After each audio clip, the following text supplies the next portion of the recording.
So good afternoon students. और आज हम लोग स्टडी फ्लो एनर्जी इक्वेशन के न्यूमेरिकल शुरू करते हैं। मैं आपको स्टेटमेंट पढ़ के सुना रहा हूँ, उसके बाद हम लोग न्यूमेरिकल सॉल्व करते हैं। वैसे तो आपके ना सिलेबस में ये न्यूमेरिकल मेंशन नहीं है, बट पिछली बार ये एक क्वेश्चन आ चुका है जो लास्ट मैंने करवाया था, 3 क्वेश्चन और एक ये क्वेश्चन। तो मैं ऐसे 2 क्वेश्चन कराता हूँ, उसके बाद हम आगे चलेंगे यूनिट नंबर 2 के ऊपर। सो स्टेटमेंट क्या कहती है? A centrifugal pump deliver 275 kilojoule 275 kilogram of water per minute. So 275 kilogram of water means it is a mass at a initial pressure of 0.8 bar absolute to a final pressure of 0.28 bar absolute. The suction is 2 meter below the delivery. It mean जो दोनों के बीच में आपको क्या given है, आपको दोनों यानी कि इनलेट और आउटलेट के बीच में you have given some distance, right? If the suction and delivery pipes are of 15 centimeter and 10 centimeter diameter, आपको diameter given है, make calculation for the power required to run the pump. So this is the question which is based on the steady flow energy equation. So हम लोग question शुरू करते हैं। मैं आप सबको स्टेटमेंट तो क्लियर है, तो क्वेश्चन मैं शुरू करता हूं।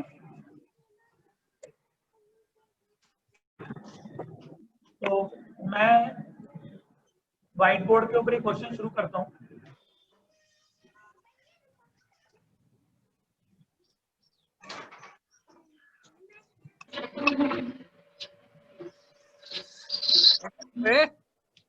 सब उठा उठा पटक हुए वो।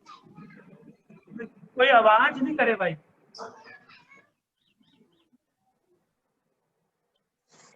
Okay, so now I start the question.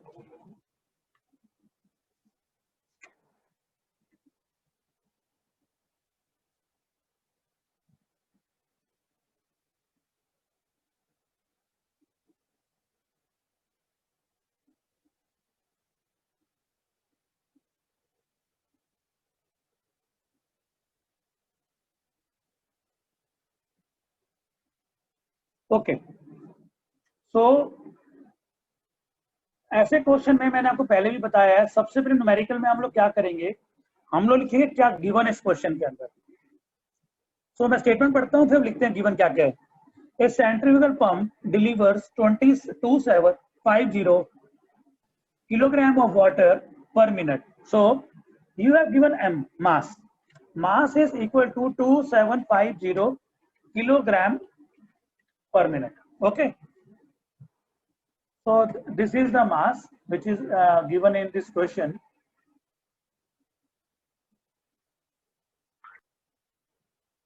Okay. Now what next? Next you have given the initial pressure. That means P1 is equal to 0.8 bar to a final pressure of 2.8 bar. That means P2 is equal to 2.8 bar. Then the suction is below. The suction is 2 meter below and delivery is 5 meter above. So हम normally suction के लिए जो term use करते हैं वो करते हैं Z1। तो क्या लिखा है? सक्शन इज 2 मीटर बिलो यानी -2 मीटर और delivery pump delivery is 5 metre above, so it is 5 metre. उसके बाद क्या गिवन है आपको? The suction and delivery diameter. So you have given D1, that is delivery diameter suction is 15 centimeter, or what we can write it as 15 into 10 की power -2 metre. क्योंकि मैंने क्या किया, साथ साथ इसकी यूनिट कन्वर्ट कर लिए हैं। और सिमिलरली आपको इस क्वेश्चन में D2 गिवन है, और जो D2 है वो क्या है? It is equal to 10 centimetre. So D2 is equal to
sir आवाज नहीं आ रही है।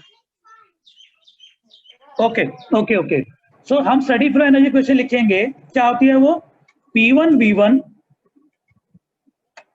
P1V1 plus half mv²,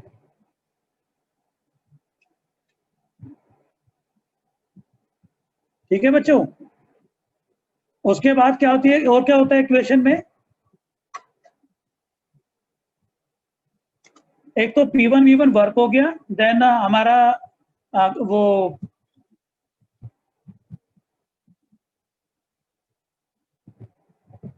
velocity, उसके बाद क्या लिखते हैं हम लोग, mgz1 प्लस, उसके बाद इसके बाद क्या आएगा, प्लस में इंटरनल हीट, अगर हमने सिस्टम को कोई हीट दी है Q, that will be equal to, किसके इक्वल होता है ये, दिस इज इक्वल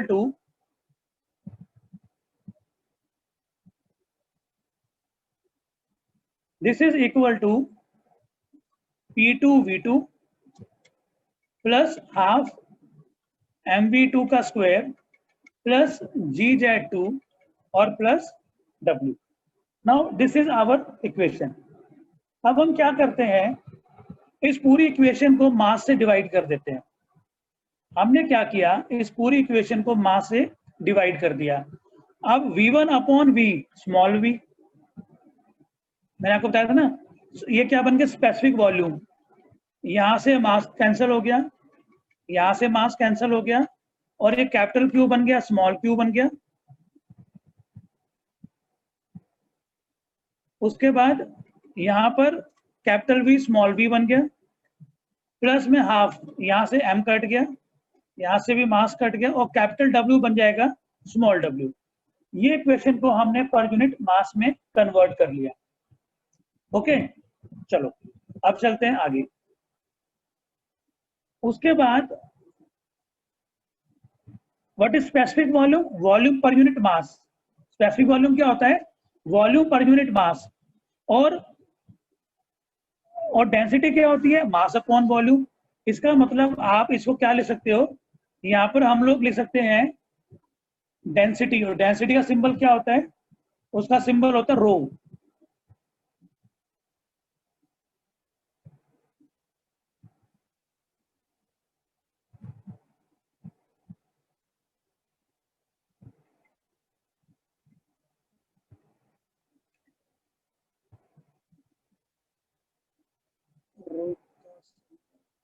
चलो फिलहाल मैं क्या कर रहा हूँ, रो के लिए ये म्यू सिंबल है, तो रो पर मैं म्यू सिंबल यूज कर रहा हूँ।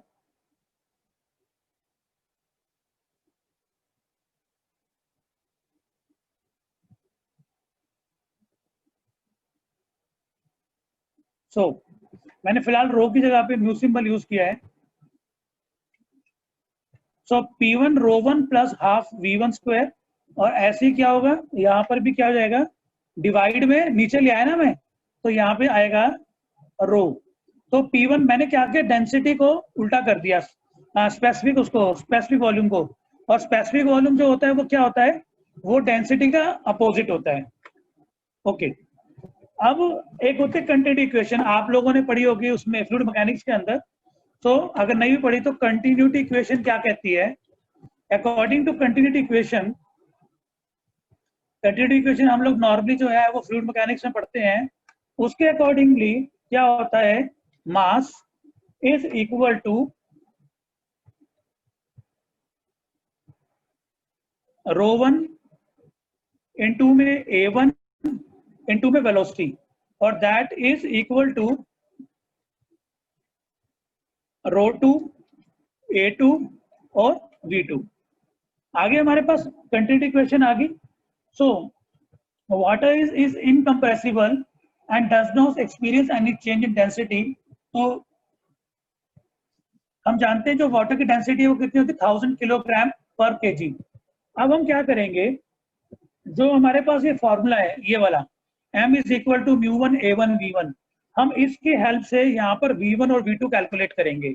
सो आपको जो n की वैल्यू गिवन है वो कितनी 2750 पर मिनट। तो पर मिनट को पर सेकंड में कन्वर्ट करने के लिए मैंने क्या किया 6 से डिवाइड कर दिया। दैट इज इक्वल टू, अभी किसके इक्वल होगा, म्यू की वैल्यू होगी 1000, उसके बाद स्टार, फिर हम क्या करेंगे A1, A1 की वैल्यू क्या होती है 3.14। हाँ जी, A1 कहते हैं π/4 d स्क्वायर, और π/4 कहते हैं 3.14 उसकी वैल्यू पाई की, और डिवाइड में 4। ठीक है बच्चों, उसके बाद ये तो होगी π/4 की वैल्यू, उसके बाद किसकी वैल्यू आएगी π/4 d स्क्वायर। जो इनलेट पे डायमीटर वो कितना है 15 × 10⁻⁻2 दैट इज 0.15, और क्या करेंगे इसका कर देंगे स्क्वायर, ये वैल्यू आ गई। अब इसके साथ हमारे पास और क्या टर्म है, जो टर्म हमारे पास बचती है वो बचती है V1। अब इस फॉर्मूला से हम लोग क्या कर सकते हैं, यहां से हम लोग V1 की वैल्यू को कैलकुलेट कर सकते हैं।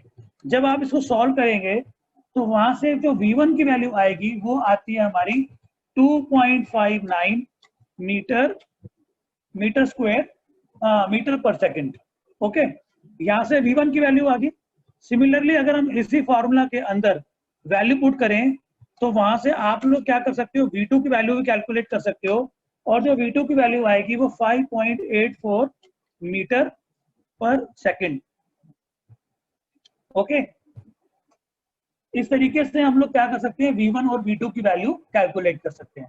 अब आप देखो हमारी जो ये इक्वेशन है ये वाली, this equation, this is equation number 1। अगर इक्वेशन नंबर 1 में हम ये सारी वैल्यू पुट कर दें, अब सारी वैल्यू पुट करते हैं इसके अंदर, तो सारी वैल्यू पुट करने से पहले अब हमें क्या चाहिए, W चाहिए। मैं क्या करता हूँ, W मैंने अलग कर लिया। W is equal to, W किसके इक्वल है इक्वेशन नंबर 1 में, देखो P1/μ1। तो मैंने क्या किया, इस W, ये W है, इसको तो मैंने यहाँ रख लिया, और बाकी सारी टर्म में एक तरफ कलेक्ट करता हूँ। सो P1 माइनस P2, और इनके नीचे जो कॉमन था वो क्या था, दैट इज वैल्यू ऑफ μ1। देखो μ1 इज इक्वल टू μ2। तो मैंने क्या किया, यहाँ पर म्यू की वैल्यू को या रो की वैल्यू को मैंने क्या कर दिया, इससे डिवाइड कर दिया। ओके, उसके बाद नेक्स्ट है प्लस। देखो मैं यहाँ पे मेरे पास W है, मैं बाकी टर्म्स ला रहा हूँ, मैंने P1 और P1 की टर्म को इकट्ठा कर लिया। अब V1 की टर्म्स, तो 1/2 ब्रैकेट में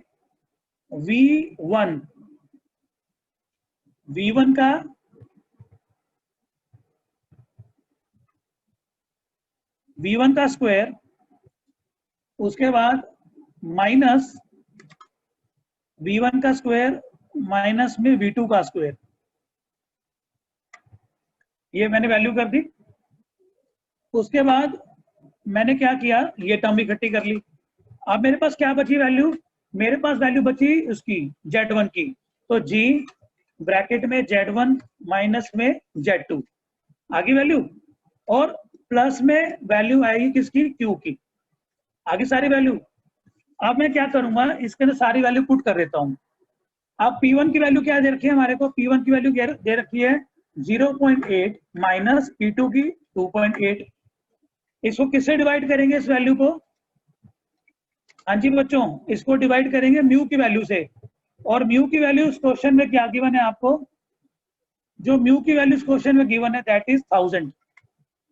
हमने डिवाइड कर दिया, प्लस 1/2 हाफ के बाद आपके पास V1 की वैल्यू है, कितने V1 की वैल्यू अभी कैलकुलेट की है 2.59, इसका स्क्वायर, तो हमने क्या किया, इसका स्क्वायर कर दिया, और माइनस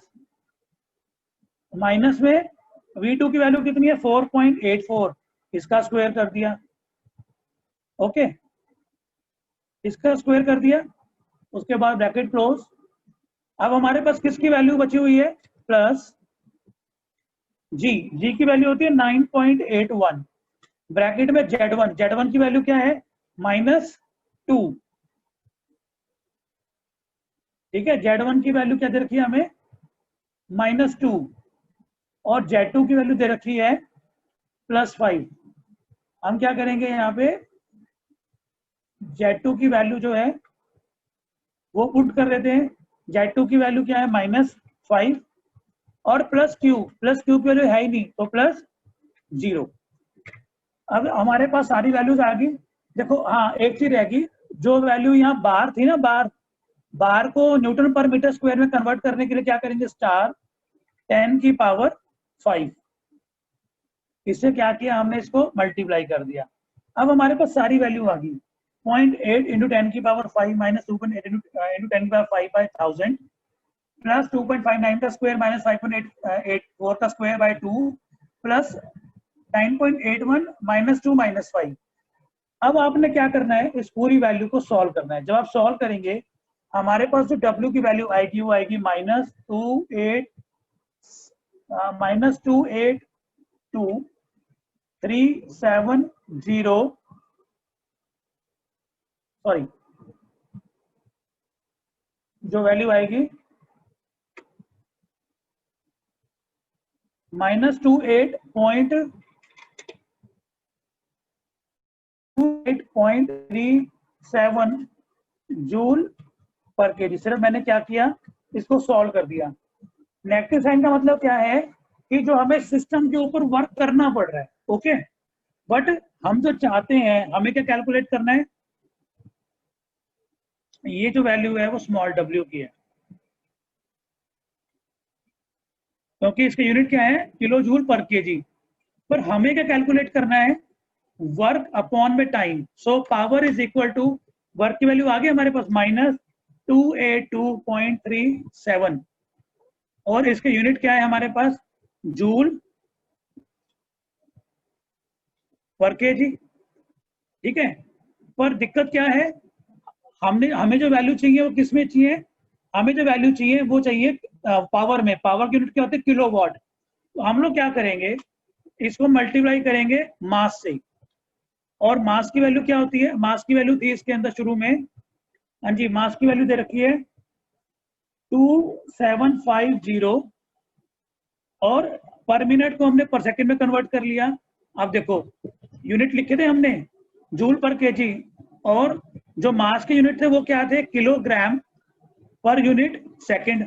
किलोग्राम से किलोग्राम कट गया, तो अब जो मेरे पास यूनिट बचे वो क्या बचे, वो यूनिट बचे हमारे पास जूल पर सेकंड, ओके। और जो ये वैल्यू आएगी सॉल्व करके, वो वैल्यू आती है हमारे पास सॉल्व करने के बाद 12942 जूल पर सेकंड। और जूल पर सेकंड को आप जानते हैं सब लोग, हम जूल पर सेकंड को क्या ले सकते हैं, 12942 वॉट।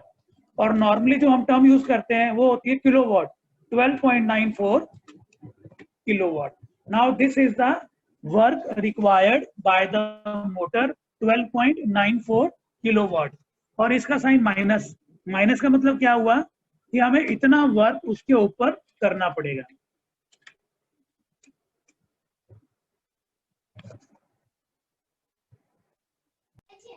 चलो मैं एक बार आपको शुरू से क्वेश्चन बता रहा हूँ। सबसे पहले स्टेटमेंट पढ़ता हूं मैं। A centrifugal pump delivers 275 kilogram of water per minute. क्या मतलब हुआ, एक पंप है जो हर एक मिनट में 275 किलोग्राम वाटर डिलीवर कर रहा है। इसका मतलब मास गिवन है, और मास की यूनिट क्या है यहाँ पर 22750 किलोग्राम पर मिनट, क्योंकि पर यूनिट टाइम है, ओके। और आपको लिखा है from initial pressure of 0.8 bar to a final pressure of 2.8 bar. इसका ये मतलब हुआ कि जो हमारा इनिशियल प्रेशर है वो तो है 0.8 बार, और जो हमारा फाइनल प्रेशर है वो कितना है 2.8 बार, यानी P1 इज 0.8 बार और P2 is equal to 2.8 bar, okay. फिर ये क्या कहता है कि the suction is 2 metre below, यानी कि जो हमारा रेफरेंस पॉइंट है ना, मैं काम करता हूँ एक डायग्राम की हेल्प से समझाता हूँ आप लोगों को। ये हमारा डेटम है, ओके। और इस डेटम का जो सक्शन पॉइंट है, मान लो ये सक्शन पॉइंट है, ये सक्शन पॉइंट जो है ये क्या है, ये 2 मीटर नीचे है, ओके। जो इसका ये डिस्टेंस है,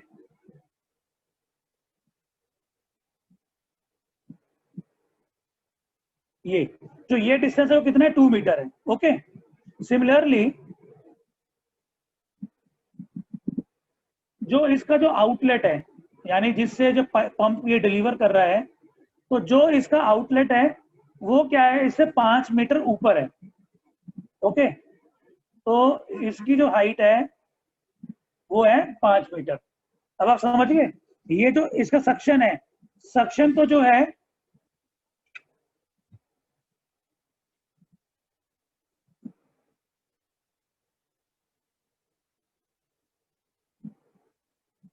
ये जो सक्शन है ये 2 मीटर नीचे है और ये डिलीवरी पाइप है ये 5 मीटर ऊपर है। So Z1 is equal to -2 metre, ये देखो, और Z2 is equal to 5 metre plus 5 metre. उसके बाद क्वेश्चन में क्या मेंशन है कि जो डिलीवरी पाइप है उसका डायमीटर 15 सेंटीमीटर है, और तो डिलीवरी पाइप का डायमीटर यानी इस पाइप का डायमीटर कितना है, 10 सेंटीमीटर, 15 सेंटीमीटर, और जो इसका डायमीटर है वो कितना है, डिलीवरी पाइप का 10 centimetre. So D1 is equal to 15 centimetre और D2 is equal to 10 centimetre. I hope आपको स्टेटमेंट समझ में आ गई होगी। अब हमें क्या कैलकुलेट करना है इस क्वेश्चन में, हमें कैलकुलेट करना है पावर आउटपुट। अब हम पावर आउटपुट कैसे कैलकुलेट करेंगे, हमें मालूम है, हम सबसे पहले हम लोग क्या लिखते हैं, पावर क्या होता है, basically power is rate of doing work, that is work per unit time. हमें यहाँ पर work per unit time calculate करना है, और वर्क यूनिट टाइम के जो यूनिट होते हैं वो हमेशा होते हैं किलोवाट, तो ये उसके हो गए यूनिट। ओके जी, अब स्टडी फ्लो एनर्जी इक्वेशन लिखते हैं। So this equation is known as steady flow energy equation, जो मैं आपको पहले ड्राइव भी करके दिखा चुका हूं। P1V1 plus half mv1 square plus mgz1 plus q is equal to P2V2 plus half mv square plus mgz2 plus w। मैंने क्या किया, इस पूरी इक्वेशन को मास से डिवाइड कर दिया, और जैसे मैंने इस पूरी इक्वेशन को मास से डिवाइड किया तो क्या बन गया, देखो P1 की वैल्यू पे मास के ऊपर इफेक्ट तो पड़ता नहीं उसका, तो हमने क्या किया, P1 की वैल्यू P1, उसके बाद V1 की वैल्यू होगी स्मॉल v1, इसको बोलते हैं specific volume, capital V upon 1 is equal to specific volume small v1। उसके बाद हाफ mv1 स्क्वायर, ये जो v है वो क्या है, ये वेलोसिटी है। ओके जी, तो v1 स्क्वायर प्लस gz1, और जो z1 है वो क्या है, उसकी हाइट है डेटम से, plus small q is equal to P2V2। अब V2 भी क्या होगा, स्मॉल होगा, क्योंकि हमने क्या किया, इसको मास से डिवाइड कर दिया, और प्लस में जितनी भी कॉरेस्पॉन्डिंग टर्म थी, चाहे वो V2 था चाहे वो Z2 था, वो सारी वैल्यूज हमने क्या किया, इसके ऊपर लिख दी। ओके जी, अब हमने क्या किया, हमें कैलकुलेट करना है यहाँ पर W, तो W वाली टर्म, अच्छा हाँ, वन मोर थिंग, यहाँ पे हमने क्या किया, स्पेसिफिक वॉल्यूम का उल्टा होता है density, 1/V is equal to density, तो मैंने यहाँ पर 1/V1 करके इसको डेंसिटी से रिप्लेस कर दिया। So P1 upon mu1 is plus half V1 square plus gz1 plus q is equal to P2 upon rho 2 plus half V2 square plus gz2 plus w। अब हमें मालूम है जो कंटिन्यूटी इक्वेशन है वो क्या होती है, ये आप उसमें पढ़ेंगे, क्या कहते हैं, फ्लूइड मैकेनिक्स के अंदर। तो कंटिन्यूटी इक्वेशन क्या कहती है, discharge mass is equal to U1 A1 V1 is equal to μ2 A2 V2। Okay बच्चे, तो इस तरीके से हमने क्या किया, ये सारी वैल्यूज को हमने इक्वल कर दिया, तो इज इक्वल टू μ2 A2 और V2। ठीक है बच्चे, अब हम क्या करेंगे, इन सारी वैल्यूज को, बिकॉज आपने देखा है कि हमारे को इस क्वेश्चन में V1 V2 गिवन नहीं था, तो V1 V2 कैलकुलेट करने के लिए हमने इस तरीके से ये वैल्यू पुट कर दी इसके अंदर। अब नॉर्मली जो हम वैल्यू रखते हैं, स्टैंडर्ड वैल्यू क्या होती है, मीटर पर सेकंड, हमने मास को भी क्या कर दिया, पर सेकंड में कन्वर्ट कर दिया, तो मास की वैल्यू क्या है हमारे पास, 2750 अपॉन 60, और म्यू की वैल्यू हमारे पास क्या है, म्यू की वैल्यू है मेरे पास 1000 वैल्यू आ गई, और ये जो वैल्यू है π/4 d स्क्वायर, ये जो वैल्यू है हमारे पास, ये वैल्यू होगी उसकी एरिया की, और ये होगी हमारी V1 की वैल्यू, जो क्या क्या करना है, हमें इसको कैलकुलेट करना है। तो इस फॉर्मूला से हम V1 कैलकुलेट कर सकते हैं और सिमिलरली आप लोग V2 भी कैलकुलेट कर सकते हो। आपने V1 और V2 कैलकुलेट कर लिया, उसके बाद हम लोग क्या करेंगे, हमने V1 और V2 कैलकुलेट कर ही लिया। नेक्स्ट अब हमने क्या करना है, हमारी इक्वेशन नंबर 1 थी, उसमें हमने क्या किया, W एक तरफ कर लिया और जो बाकी की टर्म्स थी हमने वो एक तरफ कर ली, जैसे P1 minus P2 upon mu, और V1 V2 सेम था तो हमने इसको कॉमन ले लिया, ये टर्म हमने एक तरफ वाला कर ली। V1 अपॉन V2 जो ये वाली टर्म थी वो हमने एक तरफ कलेक्ट कर ली, और प्लस GZ1 ये वाली टर्म हमने क्या किया, इसको हमने एक तरफ कलेक्ट कर लिया। उसके बाद हमारे पास बचे Q हम ये यहाँ पर आ गया। फिर P1 P2 अपॉन म्यू की वैल्यू 1000, इसको बार में कन्वर्ट करने 10 की पावर 5 से मल्टीप्लाई। V1 V2 जो वैल्यू हमने कैलकुलेट करी थी वो value, Z1 Z2 value given थी। इस तरीके से सारी वैल्यू पुट करने के बाद हमने क्या किया, इस क्वेश्चन से W की वैल्यू निकाल ली। पर W की यूनिट क्या है, joule per KG, because it is specific mass. अब हम क्या करेंगे नेक्स्ट, अब हम आगे यहाँ पर इस इक्वेशन में, अब इस इक्वेशन में हम लोग क्या करेंगे,